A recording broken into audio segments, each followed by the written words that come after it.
প্রিয় শিক্ষার্থীরা, আজকের ক্লাসে আমরা ব্যাংক শূন্য বিবরণী থেকে 5 নম্বর ক্লাসটি শুরু করতেছি। আজকের ক্লাসে আমরা ঢাকা বোর্ড 2025 সালের 10 নম্বর প্রশ্নটি সমাধান করব। প্রিয় শিক্ষার্থীরা, আমরা উদ্দীপকটি পড়তেছি, মনোযোগ দিয়ে একটু দেখো। 2024 সালে 31শে জুলাই তারিখে এক্স ওয়াই কোম্পানি এর নগদান বইয়ের উদ্বৃত্ত ছিল 40,000 টাকা এবং ব্যাংক বিবরণীর উদ্বৃত্ত ছিল 28,000 টাকা। তাহলে দুইটি উদ্বৃত্ত দেওয়া আছে, একটা নগদান বইয়ের উদ্বৃত্ত আর একটা হচ্ছে ব্যাংক বিবরণীর উদ্বৃত্ত। উভয়ের উদ্বৃত্তের মধ্যে গড়মিলের কারণগুলো নিম্নে দেওয়া হলো। 1 নম্বরটি হচ্ছে দেনাদার কর্তৃক ব্যাংকে জমা 2,500 টাকা যাহা নগদান বইতে অন্তর্ভুক্ত হয়নি। 2. ইস্যুকৃত চেক যাহা এখনো ব্যাংকে উপস্থাপিত হয়নি 7,000 টাকা। 3. ব্যাংক কর্তৃক লভ্যাংশ আদায় 1,500 টাকা। 4. ব্যাংকে জমাকৃত চেক আদায় হয়নি 20,000 টাকা। 5. অফিসের জন্য ব্যাংক হতে উত্তোলন 2,000 টাকা যাহা নগদান বইতে লেখা হয়নি। 6. ব্যাংক চার্জ 500 টাকা নগদান বইতে লেখা হয়নি। তাহলে আমরা উদ্দীপকটি পড়লাম, এখন আমরা প্রশ্নগুলো করি। ক নম্বর প্রশ্ন বলছে ব্যাংক বিবরণীতে লিপিবদ্ধ হয়নি এমন লেনদেনের যোগফল নির্ণয় করো।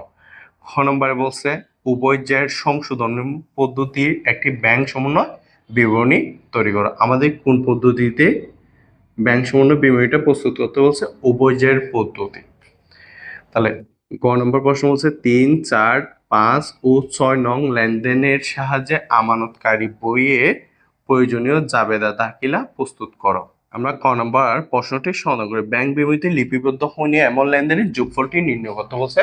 তাহলে আমাদের গড়টি হবে যে বিবরণ টাকা টাকা। তাহলে যেগুলো ব্যাংক বিবরণীতে লেখা হয়নি, যেমন 2 নম্বরটা ইস্যুকৃত চেক যাহা এখনো ব্যাংকে উপস্থিত হয়নি। তাহলে উপস্থিত না হলে ব্যাংক তো লিখতে পারেনি, তাহলে এটি ব্যাংকে লেখা হয়নি। এরপর হচ্ছে জমাকৃত, ব্যাংকে জমাকৃত চেক আদায় হয়নি। তাহলে ব্যাংকে জমা দিছে কিন্তু ব্যাংক আদায় হয়নি, আদায় করেনি মানে ব্যাংকেও লেখেনি। তাহলে 2 এবং 4 এই দুইটা এন্ট্রি ব্যাংক বিবরণীতে লিপিবদ্ধ হয়নি। তাহলে এটা আমরা ক নম্বরে বসাই দিলে তাহলে আমাদের আনসারটি পেয়ে যাব। ইস্যুকৃত চেক, ইস্যুকৃত চেক যা ব্যাংকে উপস্থিত হয়নি, উপস্থাপিত হয়নি, উপস্থাপন হয়নি। তাহলে কত টাকা? 7,000 টাকা। এরপর হচ্ছে ব্যাংকে জমাকৃত চেক আদায় হয়নি। জমাকৃত চেক, জমাকৃত চেক আদায় হয়নি কত টাকা?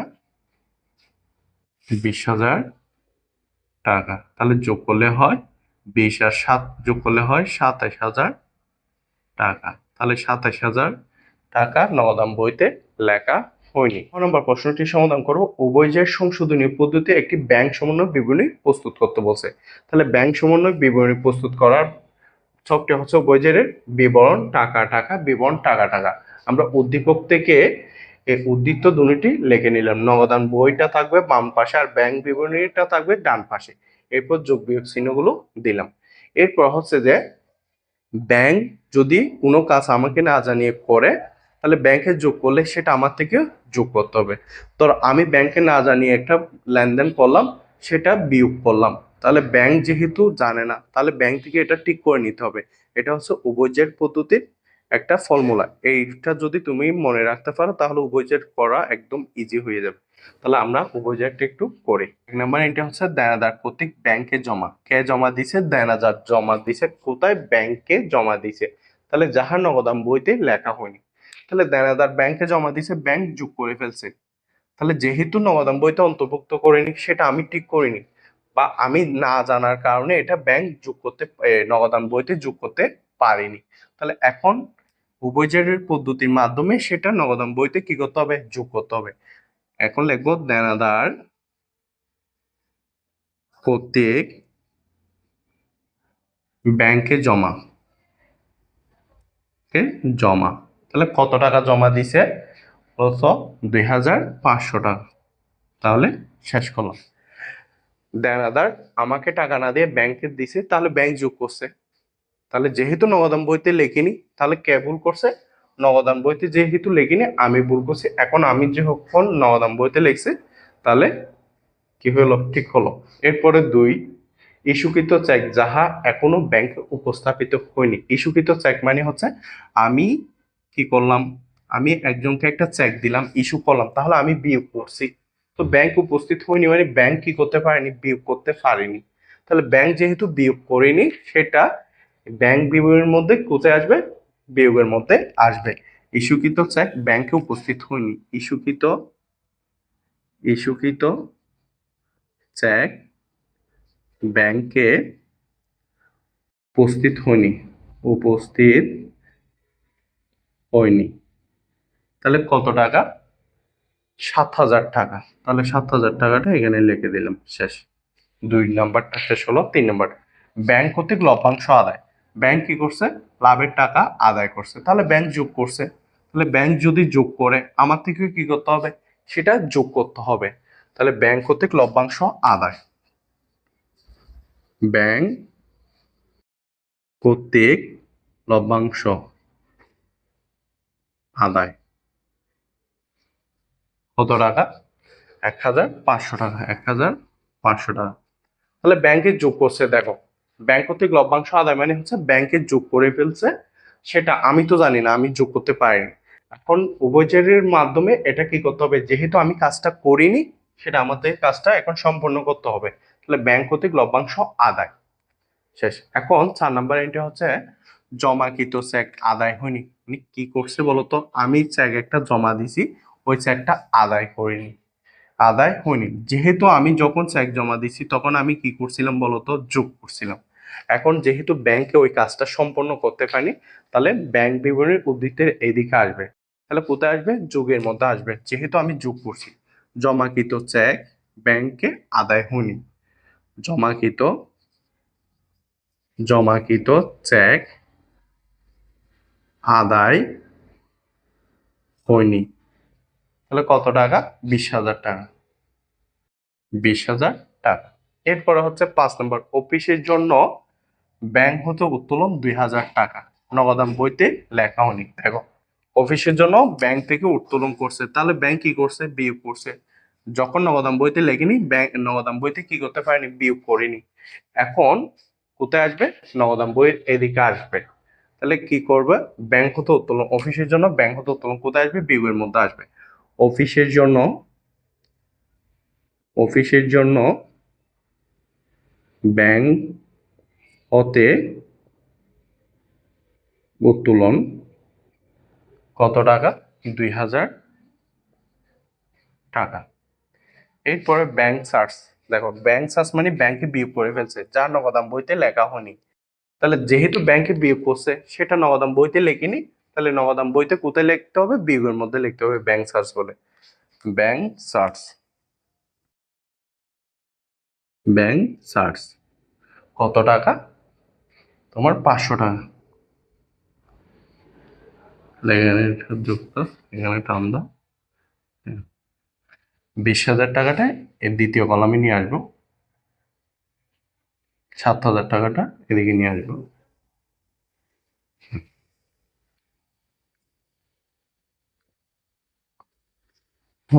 এখন আমরা এই দুইটা টাকা যোগ করব। 2,500 যোগ 1,500 যোগ করলে হয় 4,000 টাকা। 4,000 টাকা। 40 আর 4 হচ্ছে 46,000 টাকা। 46,000, এই দুইটা টাকা যোগ করবো 2,500 টাকা। 2,500 টাকা বিয়োগ করবো 46,000 থেকে। 46,000 মাইনাস 2,500 টাকা বিয়োগ করলে হয় 41,500 টাকা। এরপর এটার সাথে এটা যোগ করব। 28,500 যোগ 20,000 যোগ করলে হয় 48,500। এটা থেকে 7,000 বিয়োগ করবো, বিয়োগ 7,000। তাহলে 41,500 টাকা। 41,500 টাকা। তাহলে দুই দিকে মিলে গেছে না? দুই দিকে মিলে গেলে আমাদের উপজেরটা শেষ হলো। তাহলে সংশোধনীয় জেরের মাধ্যমে মিলে গেছে সংশোধনীয় সংশো সংশোধিত জের। আমি উভয় জেরটা একটু আরেকবার বুঝিয়ে দিই। তাহলে নগদান বইয়ের উদ্বৃত্ত ছিল 40,000, এদিকে বাম পাশে লিখবো, আর ব্যাংক বিবরণীর উদ্বৃত্তটা ডান পাশে লিখবো।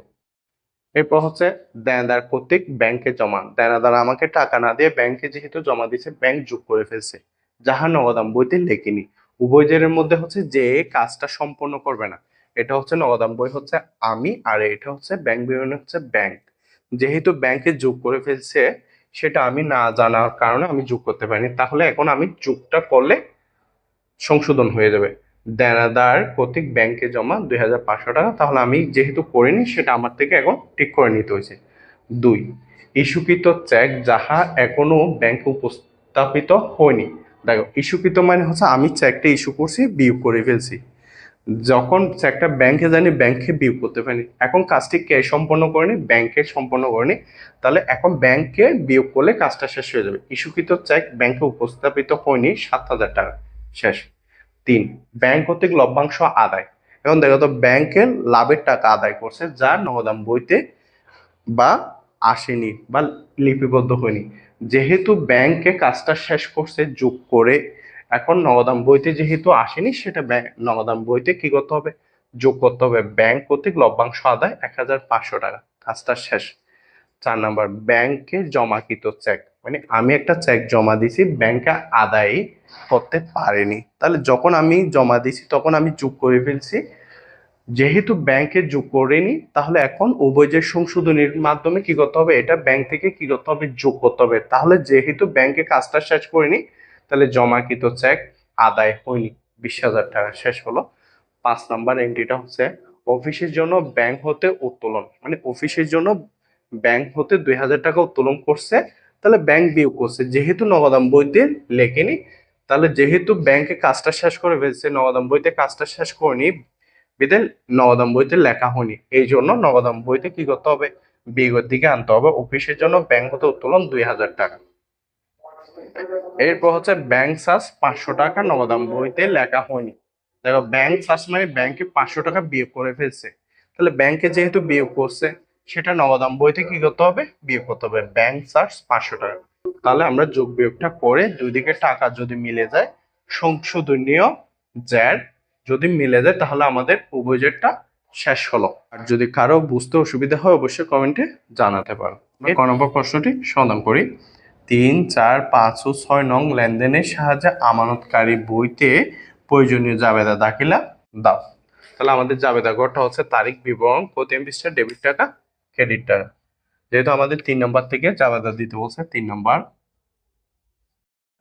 দেখো, ব্যাংক কর্তৃক লভ্যাংশ আদায়, যেহেতু ব্যাংকের লাভের টাকা আদায় করছে, তাহলে আয় হয়েছে, তাহলে ব্যাংকে টাকা বাড়ছে, তাহলে ব্যাংক হিসাব ডেবিট, ব্যাংক হিসাব ডেবিট, লভ্যাংশ হিসাব, লভ্যাংশ হিসাব ক্রেডিট।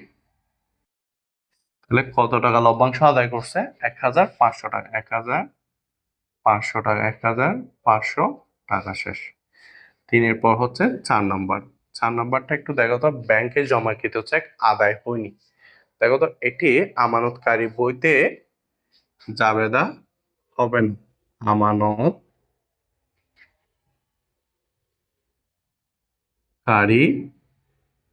বইতে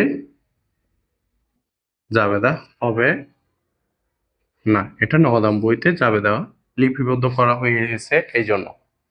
এরপর হচ্ছে যে 5 নাম্বারটা হচ্ছে যে অফিসের জন্য ব্যাংক হতে উত্তোলন। তাহলে অফিসের জন্য ব্যাংক হতে উত্তোলন করলে জাবেদা কি? নগদান হিসাব,